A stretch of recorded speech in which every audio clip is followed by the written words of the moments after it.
भक्तजनों, माताओं, बहनों, सादर जय श्री कृष्ण। आज हम आप सभी को कार्तिक मास महात्म्य 15वें अध्याय की कथा सुनाने जा रहे हैं। आप सभी से अनुरोध है कि इस कथा को अंत तक सुनिएगा और सुनने के बाद अधिक से अधिक लोगों को शेयर भी कर दीजिएगा। बोलिए लक्ष्मी नारायण भगवान की जय। गुरुर्ब्रह्मा गुरुर्विष्णु गुरुर्देवो महेश्वरा गुरुः साक्षात् परब्रह्म तस्मै श्री गुरुवे नमः। श्री अखंड मंडलाकारं व्याप्तं येन चराचरं तत्पदं दर्शितं येन तस्मै श्री गुरुवे नमः। कृष्णाय वासुदेवाय हरये परमात्मने प्रणतः क्लेशनाशाय गोविन्दाय नमो नमः। वसुदेव सुतं देवं कंसचाणूरमर्दनं देवकी परमानंदं कृष्णं वंदे जगद्गुरुं। बर्हपीडं नटवर वपुः कर्णयोः कर्णिकारं बिभ्रद्वास कनककपीशं वैजयन्तीं च मालां। रन्ध्रान् वेणोर्धरसुधया पूरयन् गोपवृन्दैः वृन्दारण्यं सपदरमणं प्राविशत गीतकीर्तिः। जय जय श्री राधा रमण, जय जय नवल किशोर, जय गोपी चित चोर प्रभु, जय जय माखन चोर। मात मेरी श्री राधिका, पिता मेरे घनश्याम, इन दोनों के चरणन में मेरा बारंबार प्रणाम, मेरा बारंबार प्रणाम, मेरा बारंबार प्रणाम। मोहिनी मूरत श्याम की वो मन रही समाय, जो मेहंदी के पात में लाली रही समाय।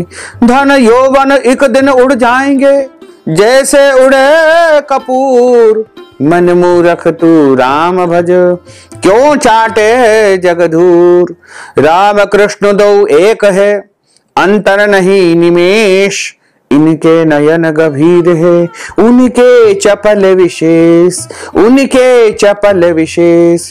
बोलिए श्री वृंदावन बिहारी लाल की जय, गोपाल कृष्ण भगवान की जय, श्री गिरिराज धरण की जय, श्री बाल कृष्ण लाल की जय, श्याम सुंदर श्री यमुने महारानी की जय, जगत गुरु श्री वल्लभाधीश की जय, गोसाई जी परम दयाल की जय, श्री गुरुदेव की जय, लाडले लाल की जय, आज के आनंद की जय। बोलिए श्री लक्ष्मी नारायण भगवान की जय। हे महाराज प्रथु, इस प्रकार वह महाबली दैत्य मारा गया तो देवताओं ने सुखी होकर के भगवान देवाधिदेव महादेव शिव जी की स्तुति की। बोले कि हे देवाधिदेव, जलंधर को मार करके आपने हम पर बड़ा उपकार किया है और तीनों लोग सुखी हुए हैं, मगर भोलेनाथ एक अनर्थ हो रहा है। भगवान विष्णु वृंदा के तेज से प्रभावित होकर के शिला रूप होकर उसकी भस्म में लौट रहे हैं। किसी प्रकार उनका मोह दूर कीजिए। देवताओं की प्रार्थना को सुनकर के भगवान शंकर जी बोले कि हे देवगणों, तुम सब भगवान की योग माया की शरण में जाओ। भगवती योग माया ही इस संकट का हरण करेगी। उनकी आज्ञा पाकर सभी देवता भगवती योग माया की स्तुति करने लगे। हे देवी, आप आदि शक्ति है, संपूर्ण चराचर की उत्पत्ति, पालन और संहार करने वाली है। हे मातेश्वरी, सतोगुण, रजोगुण और तमोगुण आपसे ही उत्पन्न हुए हैं। आपकी माया तो स्वयं ब्रह्मा जी भी नहीं जान सकते हैं। आपको हमारा बारंबार नमस्कार है। जिसके भक्तगण अनादर तथा मोह को प्राप्त नहीं होते, ऐसी मूल प्रकृति वाली देवी को हमारा नमस्कार है। देवताओं की ऐसी स्तुति सुनकर के भगवती योग माया ने प्रसन्न होकर के आकाशवाणी की, हे देवो, सतोगुण, रजोगुण और तमोगुण रूप गौरी, लक्ष्मी और सरस्वती मैं ही हूं, अतः तुम उनकी शरण में जाओ। तब देवताओं ने योग माया को प्रणाम किया और देवी पार्वती, लक्ष्मी एवं सरस्वती जी की वंदना करने लगे। तब तीनों देवियों ने प्रकट होकर के उन्हें 3 बीज दिए और कहा कि जहां विष्णु जी वृंदा की भस्म में लौट रहे हैं, वहां जाकर इन बीजों को बो दो, इससे तुम्हारा कार्य सिद्ध होगा। देवताओं ने वे बीज लिए और उसी स्थान पर जाकर उन्हें बो दिया जहां वृंदा के मोह में भगवान विष्णु भस्म में लोट लगा रहे थे। तत्पश्चात उन तीनों बीजों से 3 पौधे उत्पन्न हुए। रजोगुण सरस्वती से आंवला का पौधा, तमोगुण गौरी से तुलसी का पौधा और सतोगुण लक्ष्मी से मालती का पौधा। हे राजा पृथु, चूंकि लक्ष्मी जी ने ईर्ष्या युक्त होकर के वह बीज दिया था, इसलिए भगवान के पूजन में मालती के पुष्प निषेध माने गए हैं, मगर आंवला और तुलसी भगवान को अति प्रिय है। हे राजा पृथु, इस प्रकार वृंदा ने वृक्ष रूप होकर के भगवान शालिग्राम का सानिध्य प्राप्त किया। इसी कारण भगवान शालिग्राम की पूजा कार्तिक में तुलसी के मूल रूप में होती है। हे राजन, जिस घर में तुलसी जी का पौधा होता है वहां यमदूत प्रवेश नहीं कर पाते हैं। जो पुण्य गंगा अथवा नर्मदा जी के स्नान करने से प्राप्त होता है, वही पुण्य तुलसी जी के पूजन से मनुष्य को सहज ही प्राप्त हो जाता है। कोई मनुष्य कितना भी बड़ा पापी क्यों न हो, यदि मरते समय उसके मुख में तुलसी जी मंजरी सहित गंगा जल डाला जाए तो वह सब पापों से मुक्त होकर के सीधा वैकुंठ धाम को प्रस्थान करता है।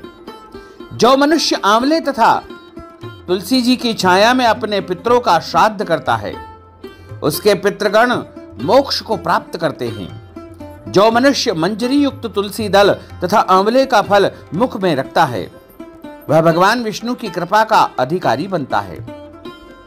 जो मनुष्य कार्तिक मास में आंवले की छाया में ब्राह्मणों और संतों को भोजन करा करके श्रद्धा सहित स्वयं प्रसाद ग्रहण करते हैं और रुद्राक्ष की माला द्वारा द्वादशाक्षर मंत्र ओम नमो भगवते वासुदेवाय का जाप करते हैं, उसे सहज ही चारों पुरुषार्थ अर्थात धर्म, अर्थ, काम और मोक्ष की प्राप्ति होती है।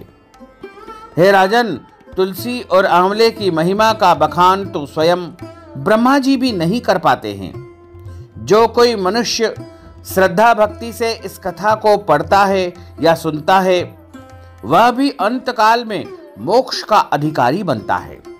इस प्रकार कार्तिक मास के 15वें अध्याय की कथा का यहाँ पर समापन होता है। बोलिए श्री लक्ष्मी नारायण भगवान की जय। अच्युतम केशवम राम नारायणम कृष्ण दामोदरम वासुदेवम हरे श्रीधरम माधवम गोपिका वल्लभम श्री जानकी नायकम श्री रामचंद्रम भजे जानकी मनोहरम सर्वलोक नायकम श्री शंकरादि सेवितम पुण्य नाम कीर्तनम श्री राम राम राम राम राम नाम तायकम राम कृष्ण वासुदेवा भक्ति मुक्तिदायकम राम कृष्ण वासुदेवा भक्ति मुक्तिदायकम राम कृष्ण वासुदेवा भक्ति मुक्तिदायकम राम कृष्ण वासुदेवा भक्ति मुक्तिदायकम राम कृष्ण वासुदेवा भक्ति मुक्तिदायकम।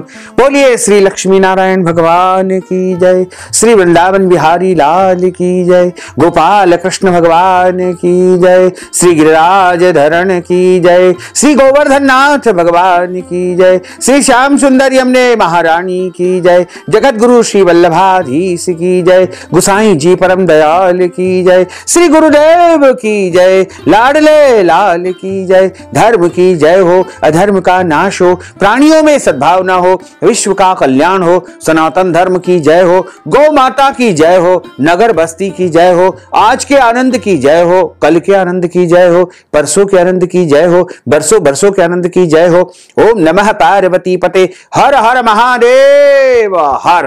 काल हर, कंटक हर, दुख हर, दारिद्र हर, आनंद की लहर कर। साथ ही आप सभी से अनुरोध है कि हमारे इस ज्ञानवर्धक वीडियो को अधिक से अधिक लोगों को शेयर करिएगा, लाइक करिएगा, कमेंट करिएगा। और यदि अभी तक आपने सब्सक्राइब नहीं किया है तो अभी और इसी समय सब्सक्राइब कर लीजिए, ताकि इसी प्रकार की ज्ञानवर्धक वीडियो सबसे पहले आपको प्राप्त हो सके। आपको और आपके पूरे परिवार को सादर जय श्री कृष्ण, सादर धन्यवाद।